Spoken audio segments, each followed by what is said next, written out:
at 12 o'clock high. Roger. Maintaining course. Watch the wing, Blue Leader.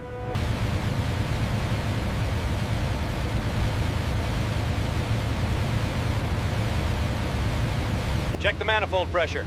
It's holding steady, Captain. We're approaching the target IP.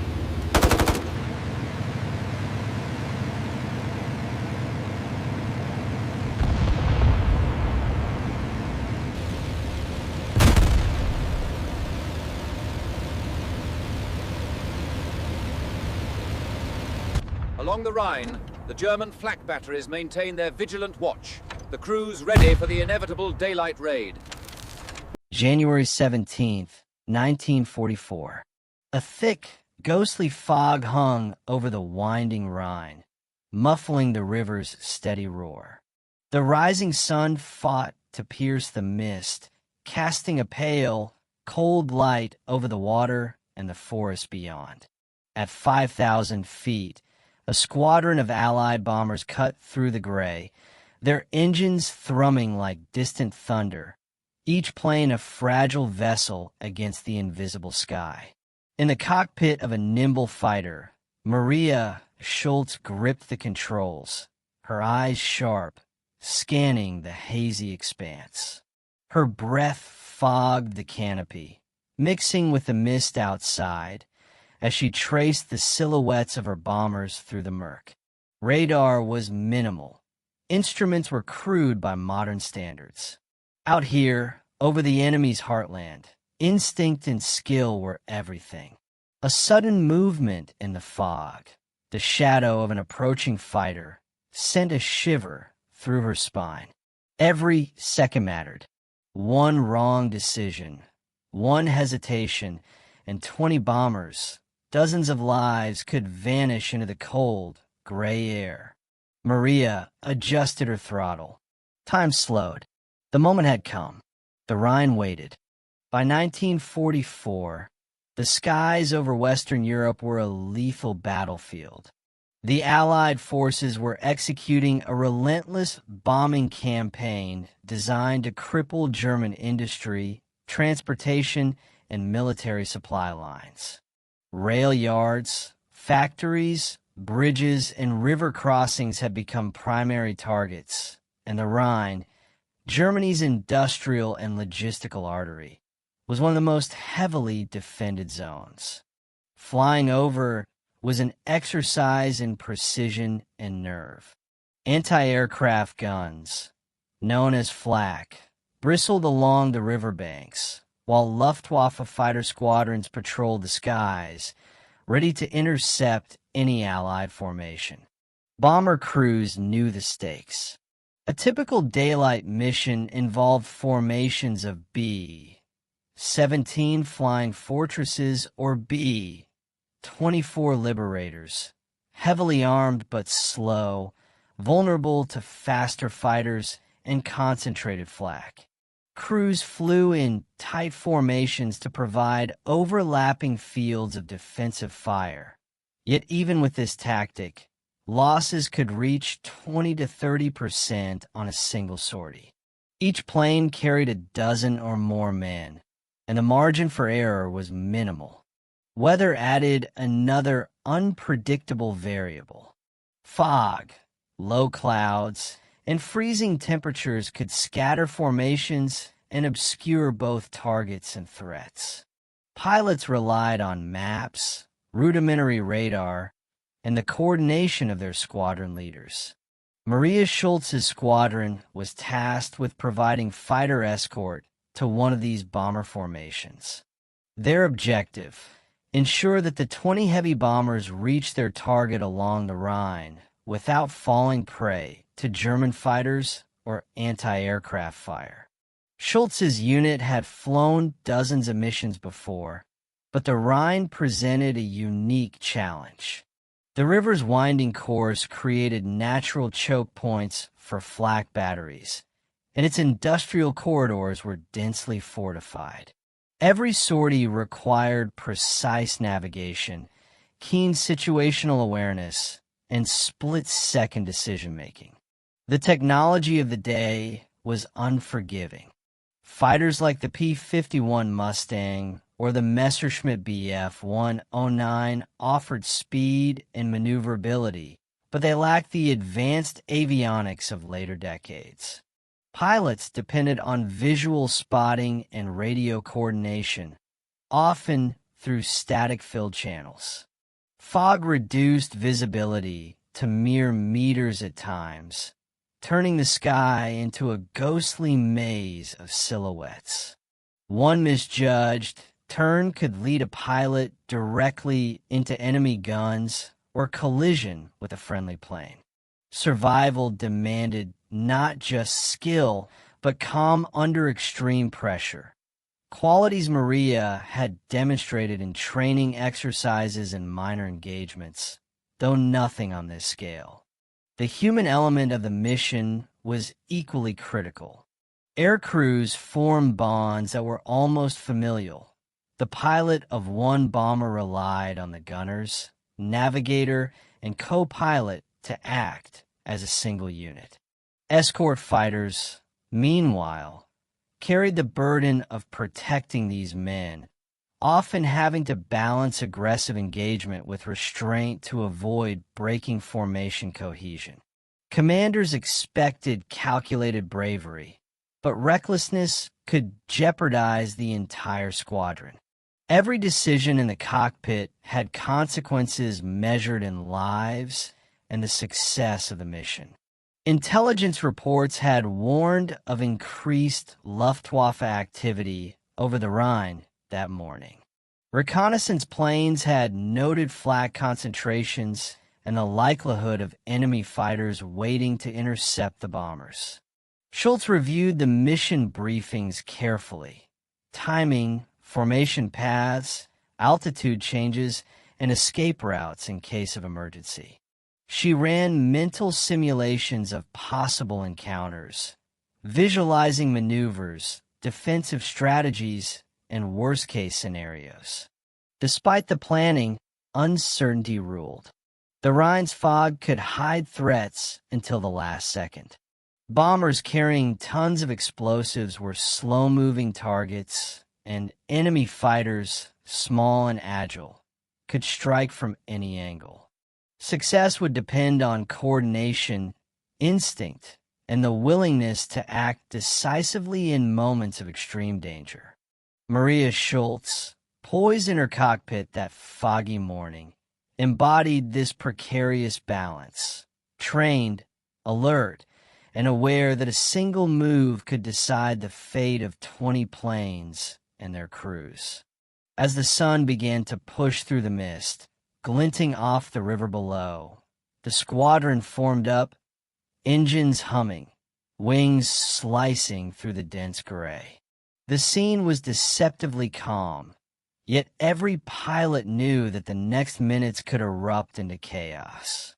And in that quiet, charged tension, Maria Schultz prepared to make a decision that would not only test her skill, but define the mission's success. Maria Schultz was not a rookie pilot. Born in 1919 in northern Germany, she had grown up during the interwar years, witnessing her nation's rapid militarization. By 1939, she had joined the Luftwaffe's fledgling women's auxiliary training program, initially in administrative roles, but her aptitude for navigation, aerial observation, and quick decision-making soon earned her flight assignments. By 1944, she was one of the few female pilots entrusted with frontline escort missions, a testament to her skill and reliability. Her squadron, Jägerschwader 54, had been engaged in numerous air operations along the Western Front. Known as the Green Hearts, they were seasoned pilots accustomed to long sorties, high-altitude maneuvers, and rapid engagement with enemy fighters. Each pilot was trained to anticipate flak trajectories, maintain tight formations, and execute evasive maneuvers under extreme pressure. Their aircraft, the Focke-Wulf FW-190, was fast, rugged, and versatile, capable of climbing, diving, and sustaining damage that would cripple lesser planes. Yet even with these advantages, every mission over the Rhine carried risk. One miscalculation, a slight misreading of fog or flak bursts, could mean disaster. Training was intense and unrelenting. Pilots spent hours in simulators, practicing formation integrity, evasive maneuvers, and communication protocols. Mock dogfights honed reflexes. Navigational exercises in low-visibility conditions built the instincts crucial for survival. Maria excelled in these drills, often volunteering for exercises in foggy conditions to sharpen her decision-making under stress. Her instructors noted her calm demeanor and uncanny ability to anticipate enemy movements, traits that would prove vital in the mission to come. Technology, while advanced for the era, imposed limitations.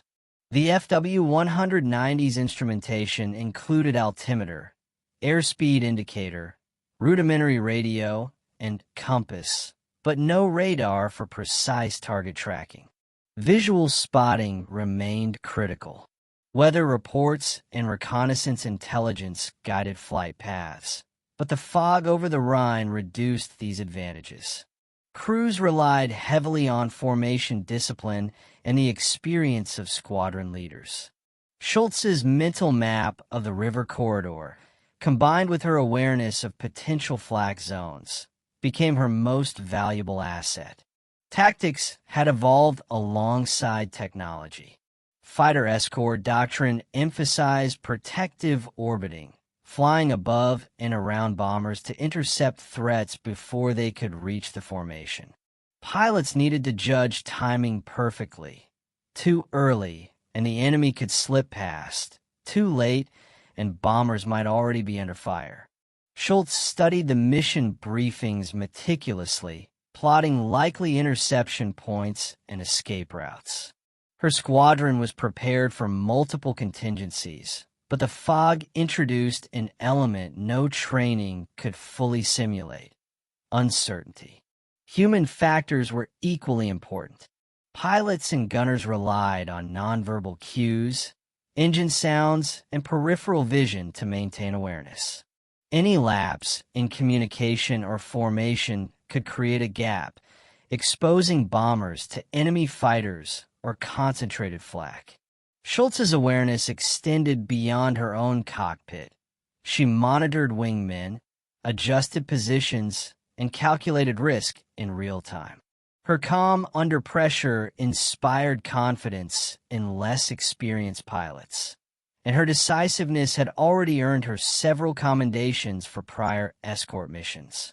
Morale and mindset were fragile yet critical. Crews often flew missions knowing losses were likely.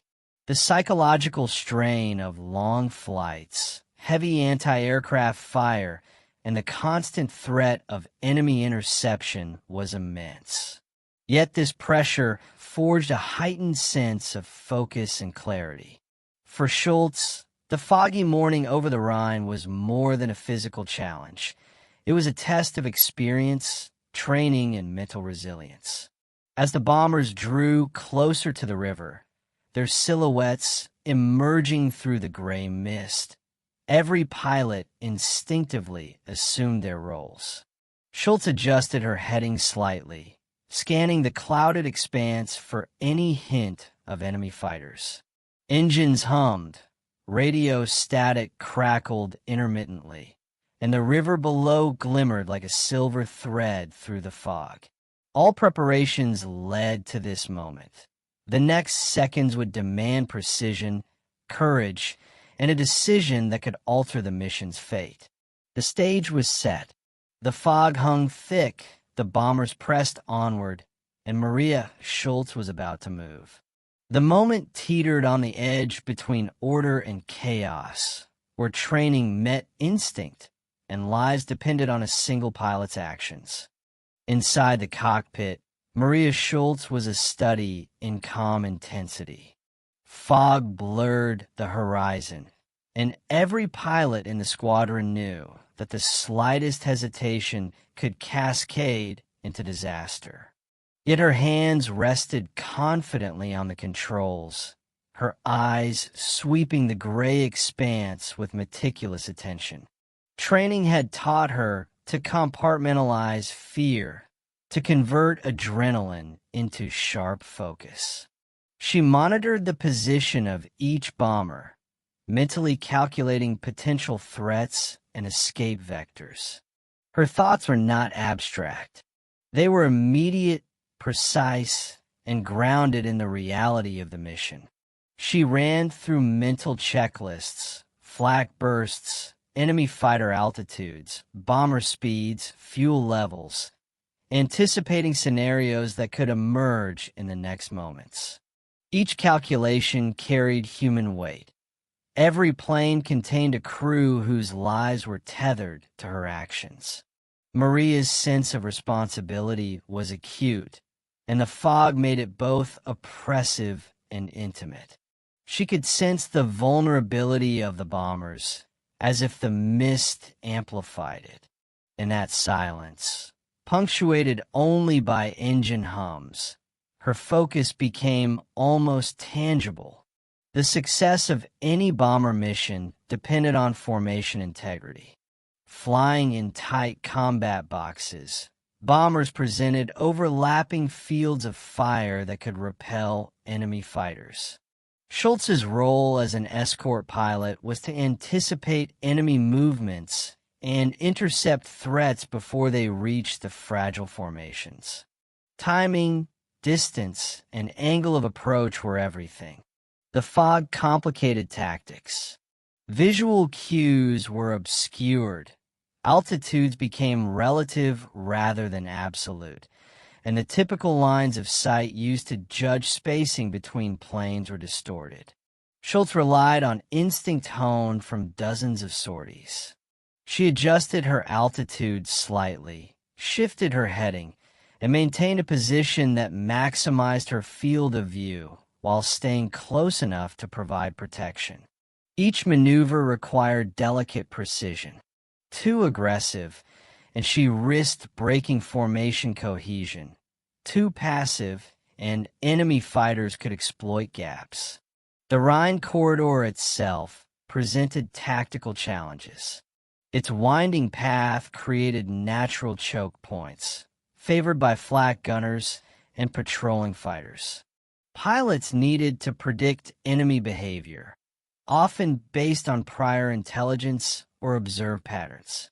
Schultz's decisions were a series of calculated risks, choosing when to climb, when to descend, and when to extend beyond the bomber's protective envelope to intercept an incoming threat.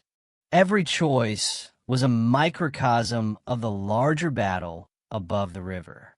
The Focke-Wulf FW-190, Maria Schultz's fighter, was among the Luftwaffe's most advanced aircraft at the time. Its radial engine offered impressive speed and climb rate, while its maneuverability made it a formidable opponent in dogfights. It was far from invincible. Fuel capacity was finite, instruments were rudimentary, and weather conditions like the fog over the Rhine could render even its advantages moot. Bombers were slower, heavily armed, but vulnerable. Their defensive guns could repel attackers, but only if enemy fighters were detected early. Schultz's awareness of these limitations shaped her approach. She flew not for showmanship, but with calculated efficiency, minimizing exposure, exploiting blind spots in the enemy's approach, and positioning herself to intercept without endangering the bombers. Communication technology of the era added another layer of complexity. Radios were prone to interference and static. Pilots often relied on hand signals or pre-agreed maneuvers to coordinate with the formation. Schultz's situational awareness had to account for potential communication failures. In effect, she was navigating not just the physical space of the Rhine and the fog, but also the technological limitations of her own unit and enemy capabilities. In the sky, leadership extended beyond issuing orders. Maria Schultz's squadron leader, Oberleutnant Hans Richter, carried the burden of orchestrating dozens of aircraft in a fluid and deadly environment. He needed to balance aggressive defense with preservation of the bombers, interpreting intelligence reports and adjusting formations in real time. Leadership meant anticipating threats before they emerged, predicting enemy fighter vectors, calculating the effectiveness of flak concentrations, and understanding the limits of each pilot's capabilities. Schultz herself demonstrated a quiet form of leadership. Her situational awareness and decisiveness inspired younger pilots, allowing the squadron to maintain cohesion in the obscuring fog. Leadership in such conditions was less about rank and more about trust and example. Her precise maneuvers and calm demeanor became a stabilizing force. In an environment where one misstep could lead to catastrophic loss, effective leadership was both tactical and psychological. The squadron's survival depended as much on her judgment as on the orders transmitted through radio channels. Above the Rhine, the enemy had its own calculations. German flak batteries were strategically positioned along the river, their gunners trained to anticipate bomber flight paths and altitudes. Meanwhile, Luftwaffe fighter units patrolled likely interception zones, poised to engage any formation. The fog created opportunities and dangers for both sides. While it obscured vision, it also provided concealment for attacking fighters. From the enemy perspective, 20 bombers represented a high-value target. Each bomber carried not only explosives, but the potential to destroy critical industrial facilities. German pilots and anti-aircraft crews were acutely aware that a single successful sortie could have strategic consequences. Their training emphasized aggressive engagement, yet the fog challenged coordination and risk assessment. Schultz's movements were therefore constantly counterbalanced by unseen threats, requiring her to anticipate attacks that might appear at any moment, from any direction. The interplay of unseen forces heightened the stakes. The Rhine became a chessboard in gray, where every move was simultaneously defensive and offensive. War is often measured in strategy, equipment, and outcomes, but its essence is deeply human. For Maria Schultz, the fog over the Rhine was not merely an environmental challenge. It was a test of courage, judgment, and moral responsibility. Each bomber she protected carried men who relied on her decisions, lives she could influence but not fully control. The moral weight of such responsibility was immense. Psychologically, the uncertainty amplified stress. Fog and anti-aircraft fire distorted perception, making every shadow a potential threat. The mind must process incomplete information, project enemy intentions, and act decisively, all while maintaining physical control of a high-performance aircraft. Schultz's ability to navigate this tension exemplified a rare combination of technical skill and emotional resilience. Her courage was not reckless heroism. It was disciplined, informed, and responsive. It was a type of moral action in real time, the conscious choice to place oneself in danger for the protection of others. In these conditions, decision-making became both a science and an art. One misjudged maneuver could break formation integrity or expose a bomber to flak, while a carefully timed intercept could prevent catastrophe. Schultz's choices reflected the psychological calculus of a pilot intimately aware of the stakes. Courage was measured in milliseconds, instinct sharpened by experience, and responsibility carried not just for oneself, but for dozens of lives moving through the fog-bound airspace of the Rhine. The fog thickened as the squadron approached the central stretch of the Rhine. Visibility dropped to barely a few hundred meters, and the engines of the bombers droned like ghosts in the gray void. Maria Schultz's FW-190 sliced through the mist, wings trembling slightly under turbulent air currents. The mission, planned meticulously in briefings, now teetered on the knife edge of unpredictability. Suddenly, a shadow emerged, a Luftwaffe fighter descending rapidly from above, unseen until the last moment. Schultz's eyes snapped to the movement. She instinctively adjusted her throttle and rolled slightly to intercept, positioning herself between the attacker and the nearest bomber. Seconds stretched. The bomber, loaded with bombs and crew, was vulnerable.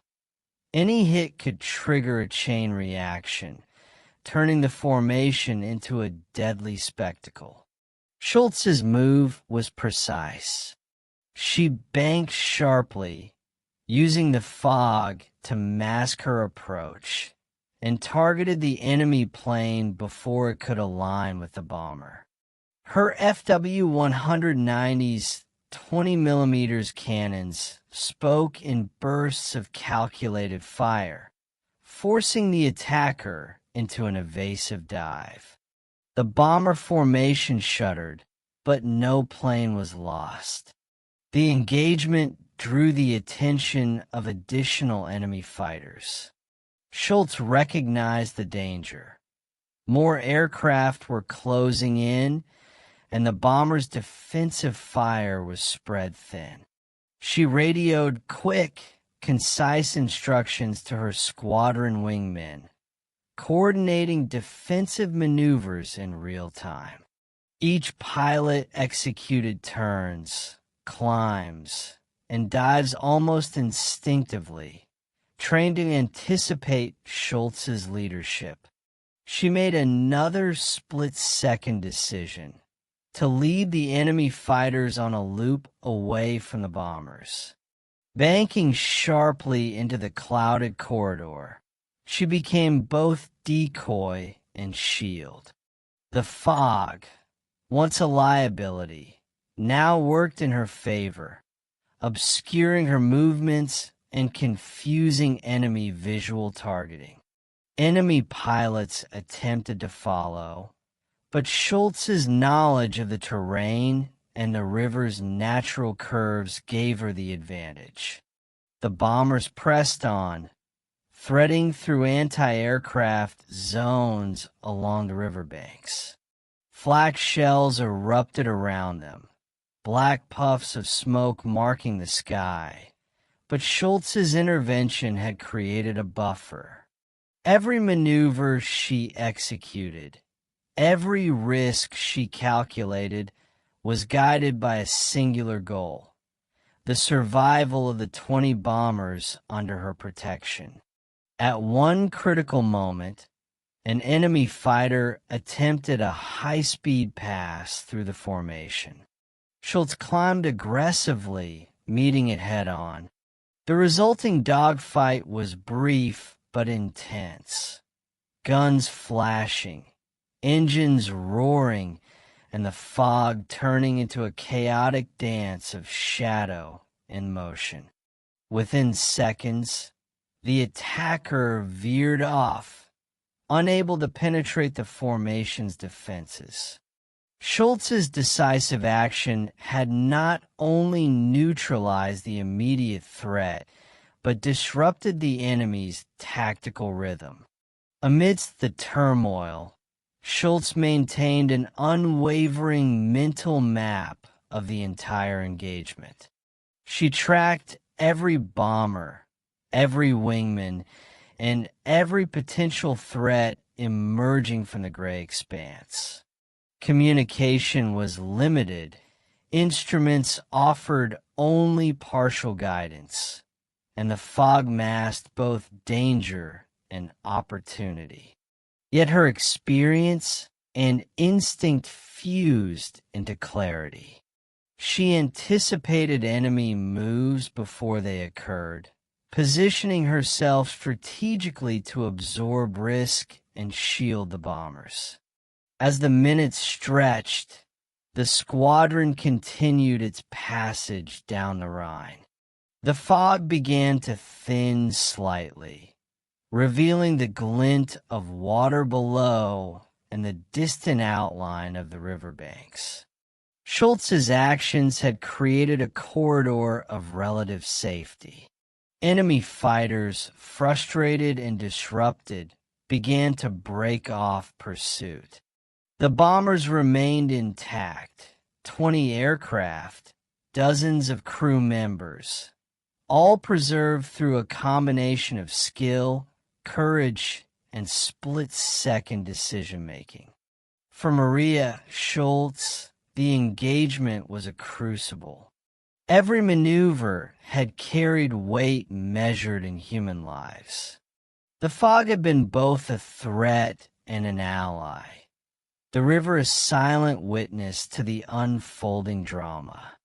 In those critical moments, the full convergence of training, instinct, and moral responsibility defined the mission's outcome.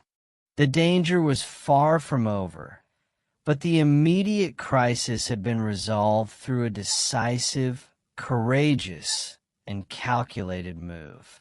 The fog began to thin gradually, revealing the meandering Rhine beneath, silvered by the early morning light. Enemy fighters, disoriented by Schultz's maneuvers and the unpredictable turns through the mist, began to break off, seeking safer engagement zones or retreating to regroup. Schultz, ever vigilant, kept her FW-190 between the bombers and any potential threat, adjusting altitude and speed with precise calculation. One by one, the bombers responded to her protective patterns. Gunners fired sporadically at fleeting shadows, but no aircraft was struck. The tight formation held firm, a testament to the discipline of the crews and Schultz's calm, commanding presence. Radio chatter was minimal, just essential coordination, and each pilot's trust in one another translated into an almost seamless flow of movement. The Rhine corridor, once a gauntlet, was now a controlled passage under Schultz's guidance. Minutes felt like hours as she scanned the skies. An approaching Focke-Wulf FW-190 attempted to flank the formation from the north, exploiting a momentary gap caused by the fog. Schultz spotted it and executed a sudden climb, intercepting the fighter before it could reach a bomber. A brief exchange of tracer fire forced the attacker to retreat, damaged but not destroyed. The action was precise, measured, a blend of instinct, training, and split-second decision-making that exemplified the fine line between survival and catastrophe. By the time the formation cleared the most heavily fortified sectors along the riverbanks, the squadron could breathe, if only slightly. 20 bombers remained intact, engines steady, crew alert but unharmed. The relief among the pilots was palpable. For the first time in the mission, they could see the sky beyond the fog, a wide expanse offering both safety and reprieve. Maria Schultz allowed herself a brief moment to exhale, though her eyes remained sharp, scanning for any lingering threats. Once the immediate danger had passed, Schultz began coordinating the next phase, guiding the bombers toward their designated targets while minimizing exposure to further flak or enemy fighters. Her commands were concise, strategic, and calm, reinforcing the cohesion that had kept the formation together. Every maneuver reinforced the lesson that the mission's success depended not on singular heroics alone, but on collective coordination, trust, and disciplined action under duress. The aftermath of the engagement was immediate and tangible. The squadron reported 0 bomber losses, a remarkable feat given the density of enemy defenses along the Rhine. Pilots exchanged hurried radio congratulations, their voices tinged with relief and awe at Schultz's decisiveness. Officers logged the engagement in operational reports, noting the unusual effectiveness of her interventions in the fog, her precision in intercepting enemy fighters, and her ability to maintain formation integrity under extreme conditions. Enemy forces, meanwhile, regrouped and attempted sporadic follow-up attacks. But the combination of disrupted timing, confusion in the fog, and Schultz's anticipatory maneuvers had neutralized their advantage. The tactical advantage had shifted decisively to the escorts. The mission continued, but the critical threat, the moment that could have cost 20 bombers and dozens of lives, had been mitigated. For Maria Schultz, the engagement crystallized the intersection of skill, courage, and moral responsibility. Her decisions had tangible outcomes: intact bombers, unscathed crews, and a controlled passage through what had been a lethal corridor. The fog that initially obscured danger had, through her mastery, become an element she manipulated to protect others. Each pilot she shielded carried not just a mission load, but the weight of survival, a debt owed in part to her awareness and audacity. As the formation moved beyond the river's immediate reach, the morning sun finally pierced the remnants of the fog, illuminating the water below and the landscape beyond. It was a quiet acknowledgement of a peril survived, a momentary calm after a brief but intense storm of danger and decision-making. Schultz maintained her position until all bombers had cleared the high-risk zone, then allowed herself to relax slightly, knowing that her actions had averted potential disaster.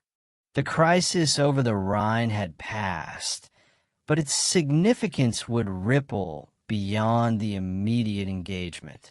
What had begun as a routine escort mission had become a testament to the decisive power of skill, judgment, and courage under pressure. The 20 bombers continued toward their objective, their crews intact, unaware in many ways of the singular precision that had preserved them.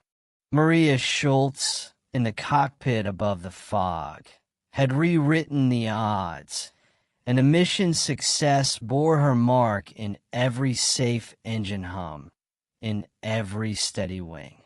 As the last of the bombers cleared the Rhine corridor, a tense calm settled over Maria Schultz's squadron. Engines hummed steadily. The fog had lifted, and the river below reflected the morning light in quiet serenity. Yet for the pilots and crews, The adrenaline of the engagement lingered, a pulse of awareness that reminded them of the thin line they had walked between survival and catastrophe. Back at the squadron's forward base later that morning, debriefings commenced. Reports meticulously detailed enemy encounters, flak concentrations, and evasive maneuvers. Pilots recounted moments of near collisions, sudden dives, and rapid climbs. Every action scrutinized for lessons, precision, and effectiveness. Schultz's interventions drew immediate attention. Officers noted her anticipatory maneuvers, her ability to shield multiple bombers simultaneously, and her instinctive use of the fog as both cover and tactical advantage. Recognition was quiet but profound. Pilots in her squadron, many younger and less experienced, expressed gratitude tinged with awe. In personal accounts and letters, several would later describe Schultz's composure as the defining factor in the mission's success. She had not merely flown her plane. She had orchestrated a defensive ballet in the sky, a series of calculated movements that transformed chaos into order. The operational report filed by the commanding officer summarized the engagement with precise metrics.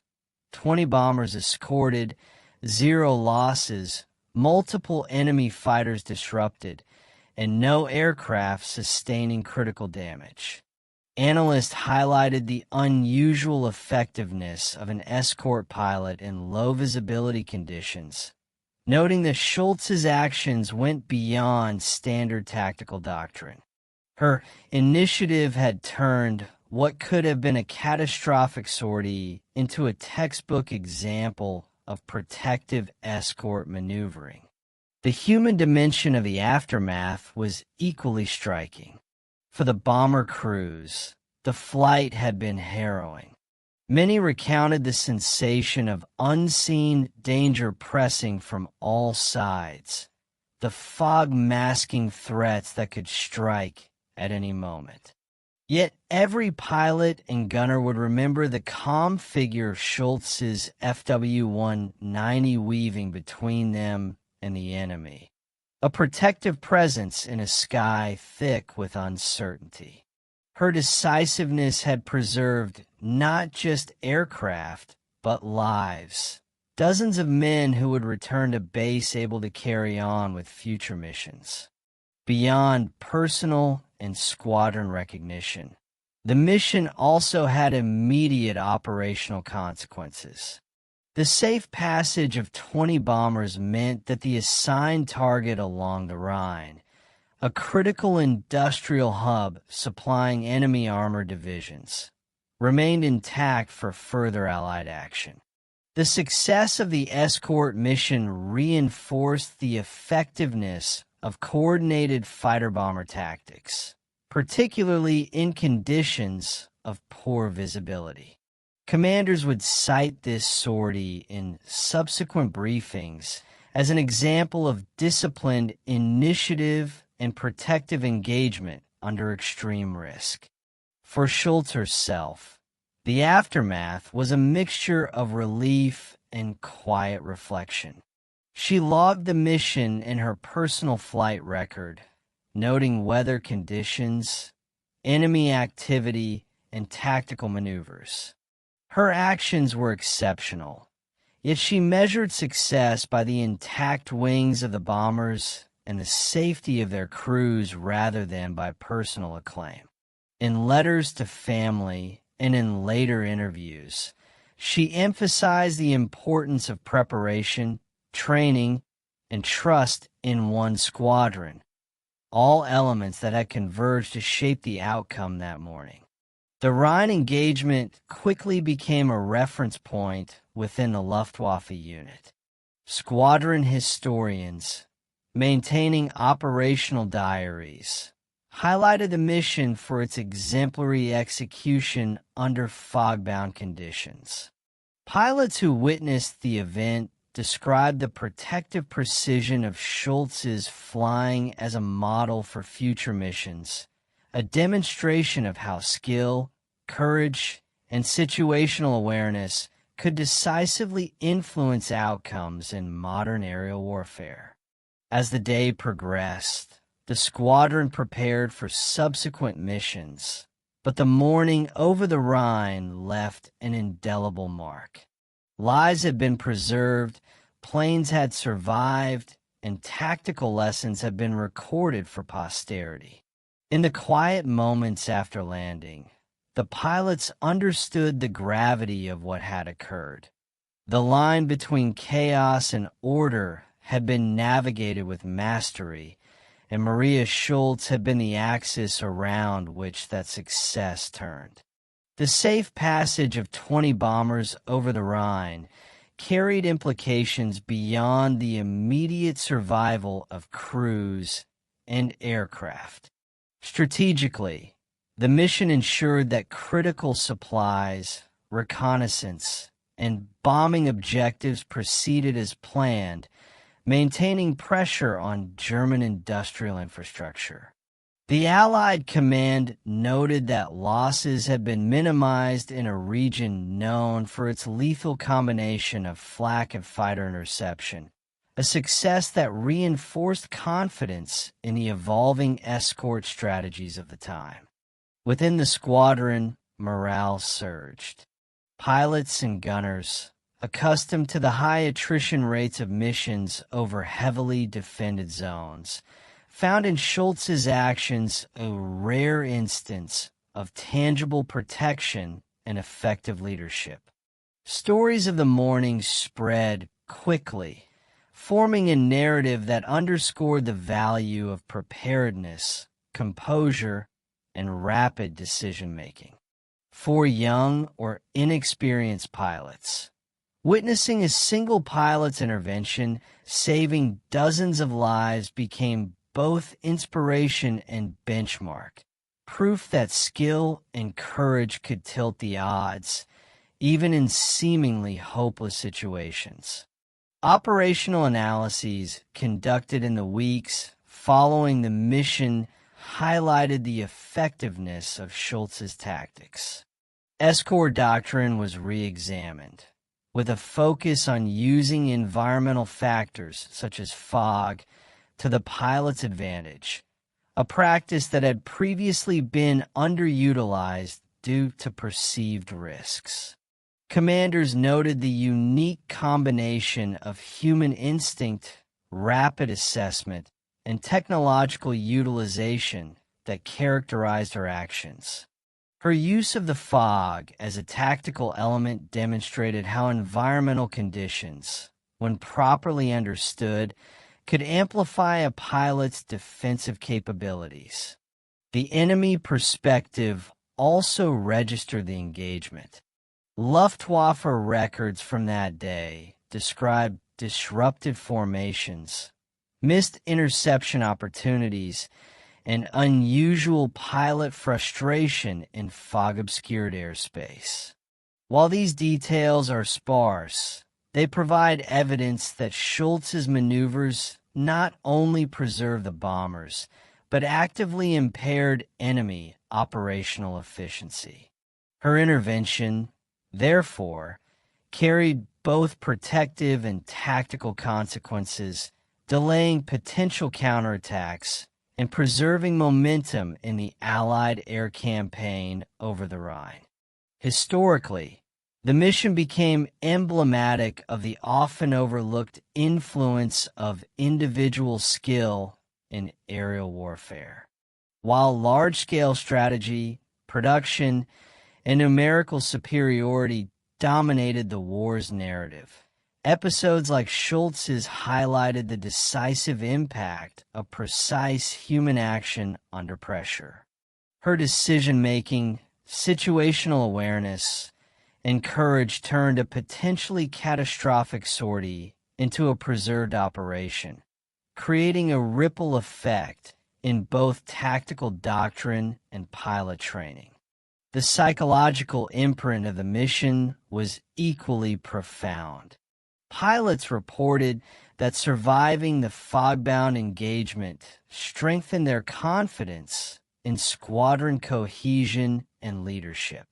Letters and diaries from the period reflect a mixture of awe and gratitude, acknowledging the thin line between disaster and survival, and recognizing that it was a combination of skill, instinct, and courage that made the difference. This intangible outcome, the bolstering of morale, trust, and confidence, would resonate through subsequent missions, shaping the operational mindset of the unit. For Maria Schultz, the mission's impact extended beyond immediate tactical success. Her actions would later be referenced in training manuals and debriefings as an example of decisive action under constrained visibility. Pilots were encouraged to emulate her awareness, judgment, and composure, a testament to the enduring influence of one individual's choices within the broader machinery of war. By the close of the day, the Rhine engagement had entered the annals of squadron history.